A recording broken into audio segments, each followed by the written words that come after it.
Melanjutkan petualangan ke Lampung Timur, kali ini saya mengeksplor potensi bahari Lampung. Salah satu hasil laut yang menjadi andalan adalah rajungan. Labuhan Maringgai merupakan kecamatan yang menjadi penghasil utama kepiting laut ini. Di hamparan birunya laut, nampak para kapal nelayan bertebaran.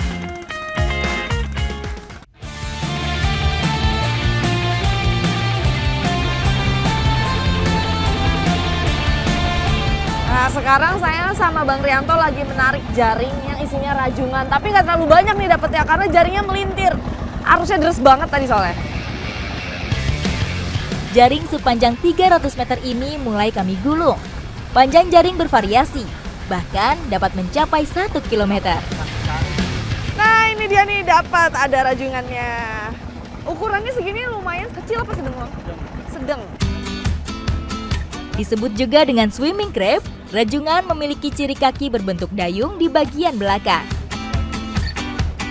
Pak, saya mau nanya nih, bedanya kepiting bakau sama kepiting rajungan tuh secara fisik apa nih? Warna ya, beda ya? Warna beda, kalau dagingnya beda, soalnya enakan ini soalnya rajungan. Kalau bakau lebih mahal. Lebih mahal.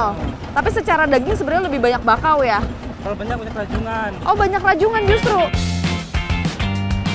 Rajungan memiliki warna yang lebih cerah sebagai cara untuk menyesuaikan diri dengan habitat hidupnya. Warnanya yang kebiruan membantu berkamuflase di birunya lautan.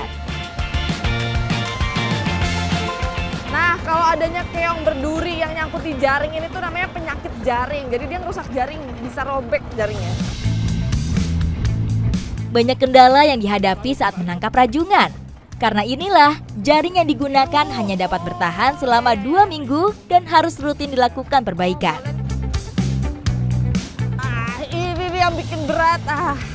Nah, ini akibat kalau arusnya terlalu deras, jadi jaringnya kegulung. Nah, ini yang nyebabin nggak terbentang, makanya nggak dapat rajungan. Musim rajungan biasa berlangsung dari bulan November hingga Mei. Pada saat inilah, arus laut tidak terlalu besar, sehingga rajungan yang tertangkap di jaring lebih optimal.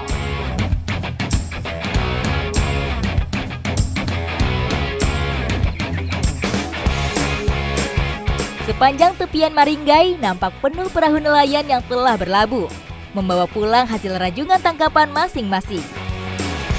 Setelah panen dari laut, rajungan ini dibawa ke pengepul untuk dipisah-pisahkan dari jaringnya. Nah, di tangan saya ini yang betina nih. Sejak pagi hingga siang hari, aktivitas para pengepul rajungan tidak berhenti.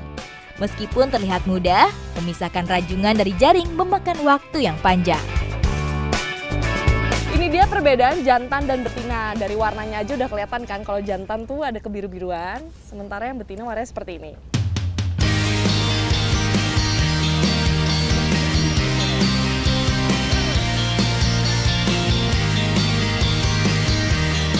Ternyata yang terjaring itu nggak cuma rajungan aja. Nah, di tangan saya nih ada kepiting asrong, tapi dia nggak dijual ya Pak ya? Karena dagingnya nggak enak.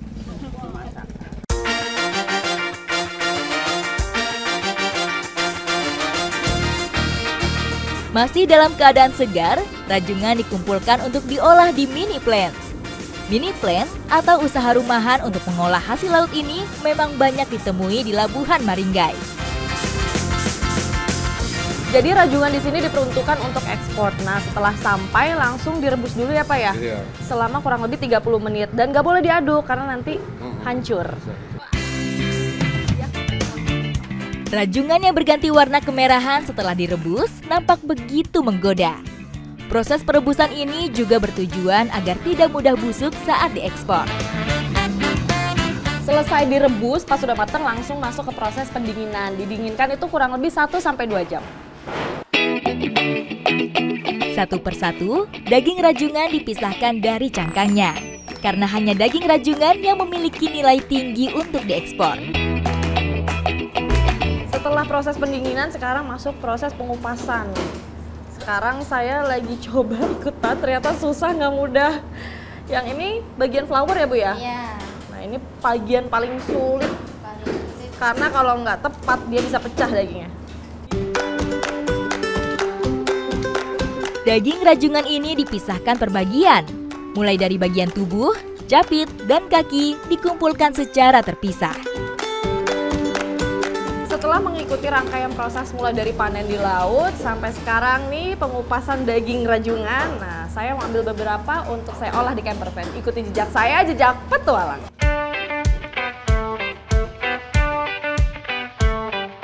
Saya memilih untuk menikmati rajungan dengan pemandangan alam terbuka. Camper van telah terparkir di tepian sungai, di bawah rindangnya pepohonan. Kepiting rajungan hasil panen tadi mau saya masak jadi bumbu lada hitam. Nah, sekarang saya lagi siapin dulu bumbunya. Untuk menonjolkan rasa dari rajungan, saya tidak menggunakan bumbu yang kaya rempah. Cukup aroma dari lada untuk mengimbangi rasa pada masakan kali ini. Saya belah dua kepiting rajungannya supaya makannya gampang. Selain itu juga meresap ke dalam bumbunya.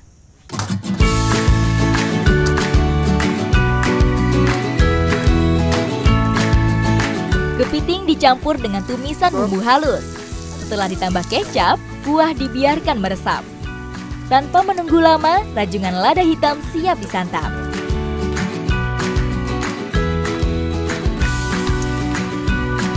Sebenarnya rajungan direbus tanpa bumbu aja tuh udah enak banget karena memang dasar dagingnya tuh udah gurih kan. Tapi karena saya suka bumbu lada hitam, jadi saya masak pakai lada hitam. Makin lezat.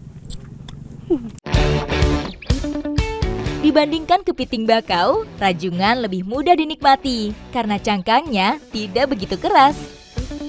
Hasil bahari di pesisir Lampung udah nggak bisa diragukan lagi. Nah, beruntung banget warga Maringgai bisa menikmati salah satu hasil laut yang melimpah ini nih. Ikuti jejak saya, jejak petualang.